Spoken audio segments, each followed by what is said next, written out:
Hi guys, welcome back to my channel. இன்றைக்கி என்ன பார்க்க போகிறோன்னா, சிக்கன் கிரேவி எப்படி வைக்கிறதுனா பார்க்க போகிறோம். நான் எப்படி வைப்பேன்னு பார்க்க போகிறோம். எல்லாமே வெட்டி வச்சாச்சு. 2 தக்காளி, 2 பல்லாரி, அப்புறம் மல்லிச்செடி, புதினா, அதுக்கப்புறம் பச்சை மிளகாய் இதெல்லாம் நம்ம கட் பண்ணி வச்சுக்கணும். ஒரு கடாயில் எண்ணெயை ஊற்றிட்டு ஆனியனை போட்டு நல்லா ஃப்ரை பண்ணிக்கணும். நல்லா வதக்கிட்டே இருக்கணும். வதக்கிட்டே இருக்கும்போது நம்ம வந்து பட்டை கிராம்பு பொடி நாங்கள் வந்து பொடியை அரைச்சி வைப்போம். இது உங்களுக்கு வேணும்னா எப்படி என்ன கன்சிஸ்டன்ட்டில் அரைக்கணுன்றதை வந்து நான் இன்னொரு வீடியோவாக போடுறேன். உங்களுக்கு வேணும்னா நீங்கள் கமெண்ட்டில் சொல்லுங்கள். அந்த எல்லார் வீட்லேயுமே முஸ்லீம்னாலே எல்லார் வீட்லேயுமே அந்த பட்டை கிராம்பு பொடி அதான் அவங்களோட அதை என்னது சொல்கிறது, அதான் அவங்களோட சீக்ரெட்டு விஷயம்னே சொல்லலாம். சாப்பாட்டில் அது போட்டால் தான் அதுக்கு உண்டான டேஸ்ட்டே வரும். நல்லா தக்காளி வதக்குனதுக்கப்புறம் அந்த பட்டை கிராம்பு ஏலக்காய் 3 பொடி பண்ணி வச்சுருந்ததை எடுத்து நம்ம அதுதான் அந்த என்னது அந்த கறி மசால் பொடியாக நாங்கள் அதை தான் யூஸ் பண்ணுவோம். அதுலேருந்து நம்ம சும்மா ஒரு பிஞ்ச் அளவு தான் எடுத்து போடணும். நிறையா போட்டோம்னா ஸ்மெல் வந்து அதிகமாக வரும். அதனால ஓரளவு போட்டுட்டு அதுக்கப்புறம் நல்லா வதக்கிடணும். நல்லா வதக்கணும். வெங்காயம் வந்து ஓரளவு ப்ரௌனிஷ் ஆகிற மாதிரி வதக்கிட்டு அப்புறம் தக்காளியை போட்டு அதையும் நல்லா வதக்கணும். ஒரு சைடு வந்து கொஞ்சம் தக்காளி கொஞ்சம் வெங்காயத்தை வந்து ஜாரில் அரைச்சி வச்சுக்கணும். பேஸ்ட் பண்ணி கொஞ்சம் கிரேவி மாதிரி வரணுன்னா பேஸ்ட் பண்ணி வச்சுக்கிறணும். பேஸ்ட் மாதிரி அரைச்சி வச்சுக்கிறணும். அதுக்கப்புறம் நம்ம மல்லிச்செடி இதெல்லாம் கட் பண்ணி வச்சுக்கணும். இப்போ வந்து தக்காளியும் பச்சை மிளகாவும் போட்டு நல்லா வதக்கிக்கணும்.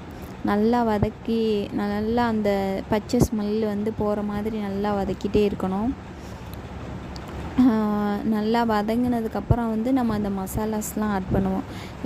இந்த கறி மசால் வந்து எல்லாத்துலேயுமே முஸ்லீம்ஸ் வந்து முக்கியமாக பிரியாணிலேருந்து எல்லாத்துலேயுமே அதை தான் போடுவாங்க.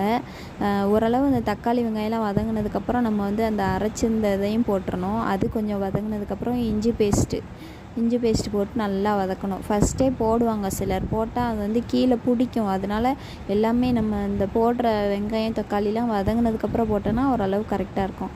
இது வந்து வத்தல் பொடி வந்து அவங்கவுங்க உரப்புக்கு ஏற்ற மாதிரி போட்டுக்கணும். நாங்கள் வந்து எங்கள் வீட்டில் உரப்பு கொஞ்சம் அதிகமாக சாப்பிடுவோம். இது வந்து மஞ்சள் பொடி எல்லாமே அரைச்சி வச்சுருக்காங்க தனியாக. எதுவுமே கடையில் நாங்கள் பேக்கெட் யூஸ் பண்ணுறதே கிடையாது. எல்லாத்தையுமே அரைச்சி தான் வச்சுருப்போம். இது வந்து தனியா பொடி, தனியா அதுவும் அரைச்சி தான் யூஸ் பண்ணுவோம். அதுக்கடுத்து மஞ்சள் பொடி, இது 3 பொடி தான். வேறு பொடி பேக்கெட்டு ஐட்டம் வந்து எதுவுமே போட மாட்டோம். ஆனால் இதுக்கே கிரேவியோட டேஸ்ட்டு வேறு மாதிரி இருக்கும், வேறு லெவலில் இருக்கும். எல்லாரையுமே நான் சொல்கிறதே அதுதான், கடையில் எதுவுமே வாங்காதீங்க. வீட்டில் வந்து பொடியை அரைச்சி வச்சு யூஸ் பண்ணுறது தான் ரொம்ப நல்லதும் வேறு. அதோட டேஸ்ட்டு வந்து பேக்கெட் பொடியில் வந்து இருக்காது எனக்கு தெரிஞ்சு. எனக்கு இதில் சாப்பிட்டே பழகிடுச்சு, தான் ரொம்ப டேஸ்ட்டாக இருக்கும். எல்லா பொடிக்குமே அதான் வத்தல் பொடி, மல்லிப்பொடி, தனியா பொடி எல்லாத்தையுமே தனித்தனியாக வாங்கி அரைச்சி மஞ்சள் பொடி இது எல்லாத்தையுமே தனியாக அரைச்சி நம்ம வச்சுக்கிறது தான் நல்லது.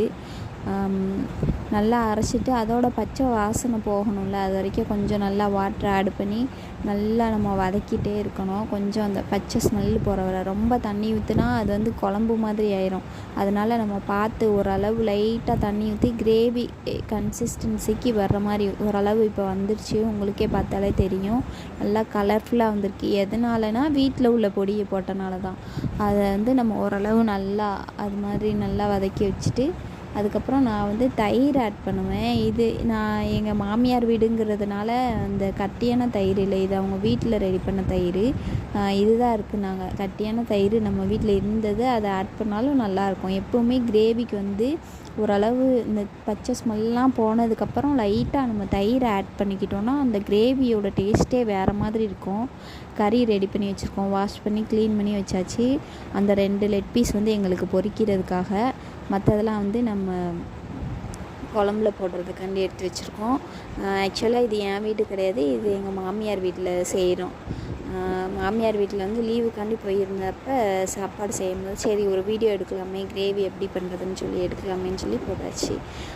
இப்போ கறியும் நம்ம அந்த ஓரளவு பச்சை ஸ்மெல் போனதுக்கப்புறம் நம்ம வந்து கறியை ஆட் பண்ணிக்கணும். கறி ஆட் பண்ணி நல்லா கிளறி விட்டுக்கணும். நல்லா கிளறி விட்டுட்டு உங்களுக்கு வேணும்னா கூட கொஞ்சம் தண்ணி ஆட் பண்ணிக்கலாம். வேணான்னா அப்படியே நீங்கள் மூடி வச்சு கூட நீங்கள் கொஞ்சம் நேரம் அப்படியே மூடி வச்சாலே கறியிலேருந்தே கொஞ்சம் தண்ணி வரும், தெரியும்னு நினைக்கிறேன் எல்லாத்துக்கும். கொஞ்சம் எங்களுக்கு வந்து இப்போ பெரிய ஃபேமிலின்றனால கொஞ்சம் தண்ணி வேணும், கிரேவி வந்து கொஞ்சம் தண்ணியாக வேணுன்றதுக்காண்டி நான் கொஞ்சம் தண்ணி ஆட் பண்ணி வச்சுருக்கேன்.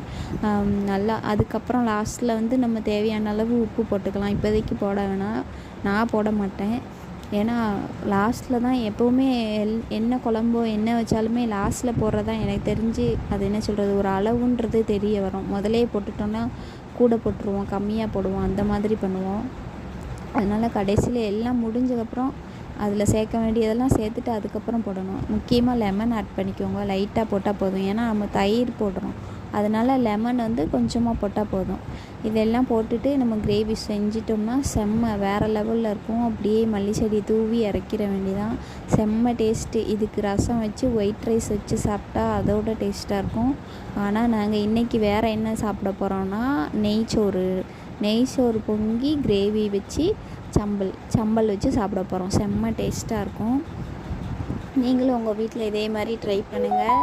ட்ரை பண்ணி பார்த்துட்டு நல்லா இது வந்து பொரிக்கிறதுக்கு ரெடி பண்ணி வச்சுருக்கோம். அடுத்து இது முடிச்சோடனே பொரித்து சாப்பிட்றதுக்காண்டி. அவ்வளோதான், பாய்.